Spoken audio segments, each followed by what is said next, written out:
எங்க பார்வதியுமே கால் பண்ணி விஜயா கிட்ட இந்த மாதிரி விஜயா பணம் இங்க தான் இருந்துச்சு அப்படின்னு சொல்றாங்க. இதை கேட்ட விஜயாமே என்ன பார்வதி விளையாண்டுட்டு இருக்க, உண்மையிலும் பணம் அங்கதான் இருந்துச்சு அப்படின்னு கேக்குறாங்க.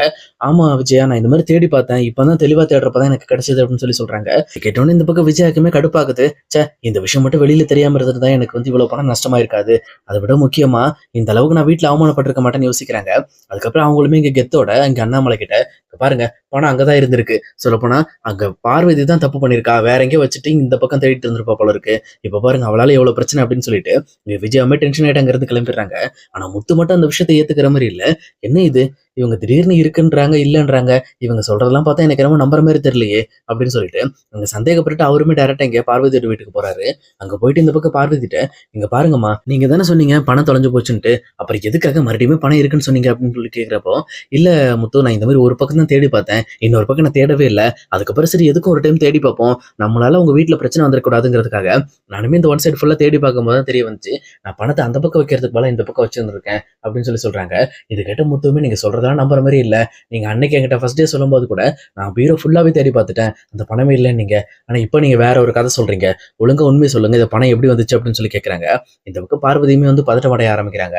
சொல்லப்போனா முத்துக்கு இந்த விஷயம் தெரிஞ்சிச்சு போல இருக்கு. சரி முத்து, நான் உன ஒரு விஷயம் சொல்றேன், ஆனா இதை வெளியில சொல்லக்கூடாது அப்படின்னு சொல்லிட்டு கேட்கறாங்க. உடனே இங்க முத்துவுமே இருந்துட்டு, சரி சொல்லுங்க, நான் சொல்ல மாட்டேன் அப்படின்னு சொல்லிட்டு இந்த பக்கம் பார்வதி அந்த விஷயம் என்ன அப்படின்னு கேட்க ஆரம்பிக்கிறாங்க. அதாவது ரோகிணி தான் இந்த 2 லட்ச ரூபாய் பணத்தை கொடுத்தாங்க. அதாவது இந்த மாதிரி விஜயாவோட மனநிலைக்காக தான். ஏன்னா விஜயா இப்படி 5 லட்ச ரூபாய் ரெடி பண்ணி முத்து கொடுக்க முடியாதுங்கிறதுக்காக 2 லட்ச ரூபாய் இங்க கிடைச்ச பணம் இருந்தா கூட மீதி 3 லட்ச ரூபாய் நான் மனோஜை வச்சு வீட்டுல கொடுத்துருவேன். அதனால ஏதோ ஒரு பிரச்சனை இல்லாம நம்ம வீட்டு பிரச்சனையும் சால்வ் ஆக முடியும் அப்படிங்கிறதுக்காக தான் இதை பண்றேன் அப்படின்னு சொல்றாங்க. இதை கேட்டோன்னு இந்த பக்கம் முத்துக்கு சரியான டவுட். இந்த பார்லர் மேடமும் அவ்வளவு நல்லவங்க கிடையாது.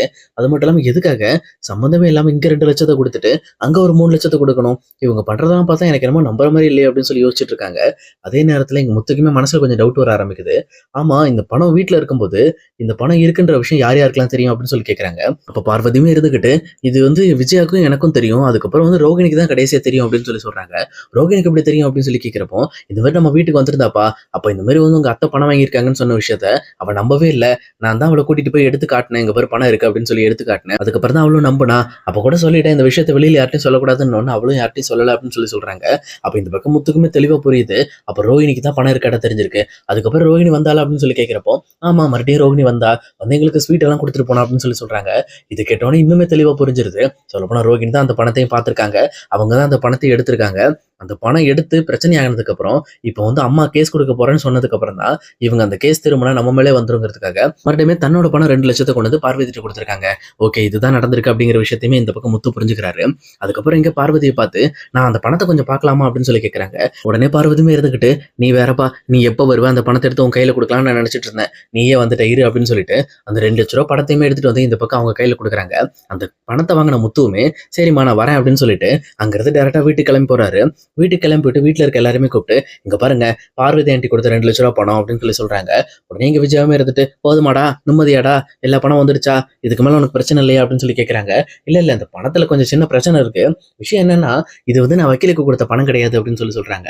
இது கேட்டோன்னே இங்க விஜயாமேடி, இது என்னடா அந்த கொடுத்த பணம் கிடையாது, இந்த கொடுத்த பணம் கிடையாதுன்ட்டு, 2 லட்ச ரூபா வந்துச்சு இல்ல, அப்புறம் என்னடா பணத்தை நீ தேடிக்கிட்டு இருக்க அப்படின்னு கேட்கிறப்போ, இல்ல இல்ல அதெல்லாம் கிடையாது, இந்த பணம் நான் வக்கீல் கொடுத்த பணமே கிடையாது, ஏன்னா நான் வக்கீல் கொடுத்த எல்லா கட்டுலையுமே செல்வம்னு சொல்லி எழுதியிருப்பேன், இந்த பணம் புதுசா இருக்கு, இது வேற யாரையும் எடுத்துட்டு கொண்டு போய் வச்ச மாதிரி இருக்கு அப்படின்னு சொல்றாங்க. உடனே இங்க விஜயாம இருந்துட்டு, யார் எடுத்துட்டு கொண்டு போய் வச்சிருப்பா, அப்படிலாம் வாய்ப்பு இல்லையே அப்படின்னு கேட்கிறப்போ, நீங்க வேற, எடுத்துட்டு கொண்டு போய் தான் வச்சிருக்காங்க, அதுக்குண்டான ஆதாரம் வரைக்கும் எனக்கு கிடைச்சிருச்சு அப்படின்னு சொல்றாங்க. உடனே எங்க அண்ணாமலை இருந்துகிட்டு, என்ன முத்து சொல்ற, எதா இருந்தாலும் முதல்ல டீட்டெயிலா பேசு, என்ன பிரச்சனை அப்படின்னு கேட்கிறப்போ, இல்ல இந்த மாதிரி இந்த பணம் மிஸ் ஆனது கன்ஃபார்ம் தான், ஆனா மறுபடியுமே இந்த பணத்தை கொண்டு போய் பார்வதி ஆண்டிட்ட கொடுத்தது வேற யாரும் கிடையாது, உங்களோட பார்லர் மேடம் தான் அப்படின்னு சொல்லிட்டு இந்த பக்கம் ரோகிணியை போட்டு விட்டுறாங்க. இங்க ரோகிணி எதுக்கு அந்த பணத்தை கொடுக்கணும் அப்படின்னு சொல்லிட்டு எங்க வீட்டுல இருக்க எல்லாருமே ஷாக் ஆகுறாங்க. அப்ப மனோஜுமே இருந்துட்டு, ஏன் ரோகிணி, நீ எதுக்காக 2 லட்சம் கொடுத்த, நம்ம இங்க ரெடி பண்ணி கொடுத்த பணமே நமக்கு இடிக்குது, நீ சம்மந்தமே இல்லாம எதுக்கு மறுபடியும் 2 லட்சம் கொண்டு போய் பார்வதி ஆண்டிட்ட கொடுத்த அப்படின்னு கேட்கறாங்க. உடனே இங்க ரோகிணியுமே சமாளிக்கிற மாதிரி, இல்ல இந்த மாதிரி நம்ம குடும்பத்துல எதுக்காக பிரச்சனை வரணும், சொல்லப்போனா எப்படினாலும் அத்தை பணத்துக்காக தானே இந்த மாதிரி பிரச்சனை பண்ணிட்டு இருக்காங்க, அதனாலதான் சரி பணத்தை நம்மளே கொடுத்து இந்த பிரச்சனையை முடிச்சிடலாங்கிறதுக்காக தான் நான் டைரக்டா போய் பார்வதி ஆண்டிட்ட கொடுத்தேன் அப்படின்னு சொல்றாங்க. உடனே இதை கேட்டுட்டு இருக்கிற முத்துவுமே இருந்துகிட்டு, எதுக்காக ஏன் கேஸ் போட்டு ஏதாவது பிரச்சனை வந்துரும்னு நினைக்கிறீங்களா அப்படின்னு சொல்லி கேட்கிறப்போ இங்க ரோகிணிக்குமே படபடன்னு இருக்கு. அப்ப விஜயாவும் இருந்துகிட்டு, ஏண்டி ரோகிணி, உனக்கு பணம் கொடுக்குன்றதா நீ என்கிட்ட தனியா கொடுக்க வேண்டியதானே, அதுதான் கேஸ் போட்டு அந்த 2,00,000 பணத்தை நம்ம தான் வாங்கிடலாமா, அப்புறம் எதுக்காக இப்படி முட்டாள்தனமா உன்னோட பணத்தை கொண்டு போய் பார்வதிட்டு கொடுத்து மறுபடியும் இப்படி ஒரு நாடகத்தை பண்ண, நீ என்கிட்ட கொடுக்கலாம்ல அப்படின்னு சொல்லிட்டு இந்த பக்கம் வந்து ரோகிணியை பார்த்து பயங்கரமா கேள்வி கேட்க ஆரம்பிக்கிறாங்க.